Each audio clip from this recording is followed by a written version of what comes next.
the average size of a Roman soldier, what do you think? These people took over the world. 5'3". They're like 5'5", 150. That was like the average size of a Roman century. Can you imagine? 5'3", 150? Can you imagine 1,000 Christians, Right. 1,000 Christians showing up in short shorts and sandals and being like, this land is ours? You're like, get out of here. That would be a problem for real.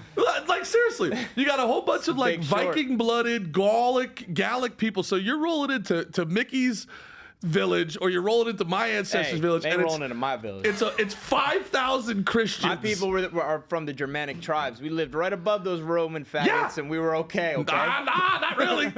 I survived. Somebody did. How many Mickeys would it take to beat 5,000 Christians? Well, 10 or 11.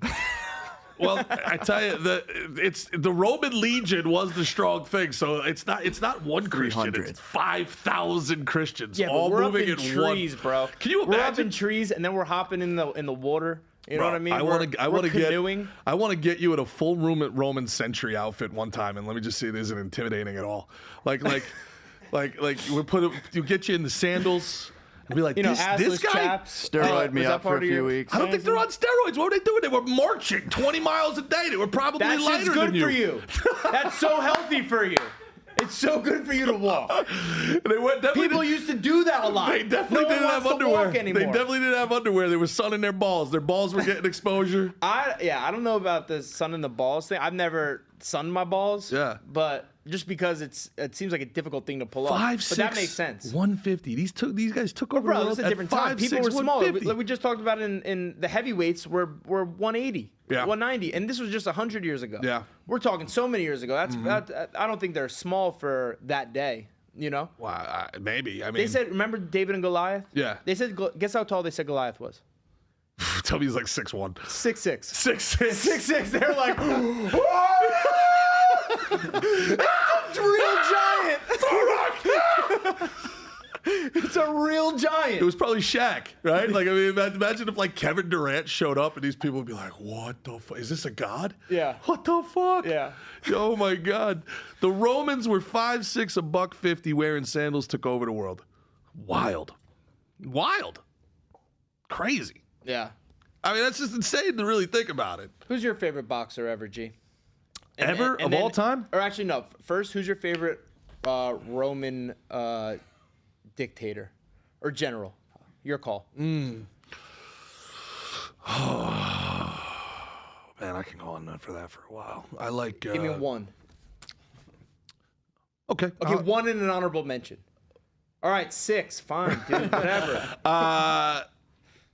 Gaius Iulii Caesar, a.k.a. Julius Caesar, was a bad motherfucker. Yeah. And we know that because he wrote about how bad of a motherfucker that he was. Bruta came in there, Bam, stabbed him. and a whole bunch of other people there was a general became emperor for like a day named Germanicus. It was a bad motherfucker. There was a lot over of Germany.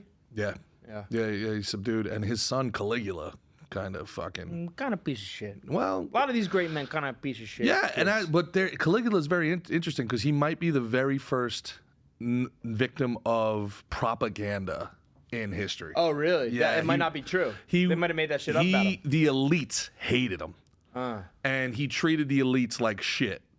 And then after he died, the elites, history is written by the victors. So the idea of like him screwing his sisters and his mother and stuff like that. That's probably not true. Probably, huh? maybe it is. Maybe now it that you isn't. say that, it's kind of like. Yeah.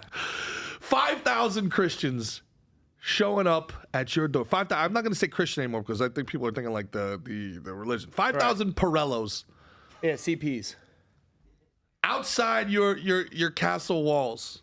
Oh, I got a castle. Like, you got a rampart. I got a castle. You got a rampart. Oh, you fucked then, dude. You ain't getting in my castle. 5,000 of them. And you're like, what are those little guinea bastards doing over there? What is that? Is that a siege engine? Is that a catapult? A trebuchet? What the hell is that? A trebuchet? Is that a trebuchet? And then 5,000 of these little bastards come walking up like, sounding like Joe Pesci. Hey. All right. This could go one of two ways. You could either be a vassal. This castle is ours now. Whether you know it or not, this castle is ours. We could do it the hard way, or we could do it the fun way. It's your choice. And there it is. Next thing you know, the Roman Empire is born. It's one of my favorite scenes from The Sopranos. One of my favorite scenes of all time, where they get the Hasidic. The Hasidic. They're shaking down the Hasidic for his hotels, and he's like, "My people have been around for 10,000 years. We're the Romans." No, he's like the Romans. They tried to conquer us. Oh, Mossad. That's right. It tells the story of Mossad. He's like, but the Romans, where are they now? And You're Tony looking said- at them. Tony said, "You're looking at them." You're looking at them.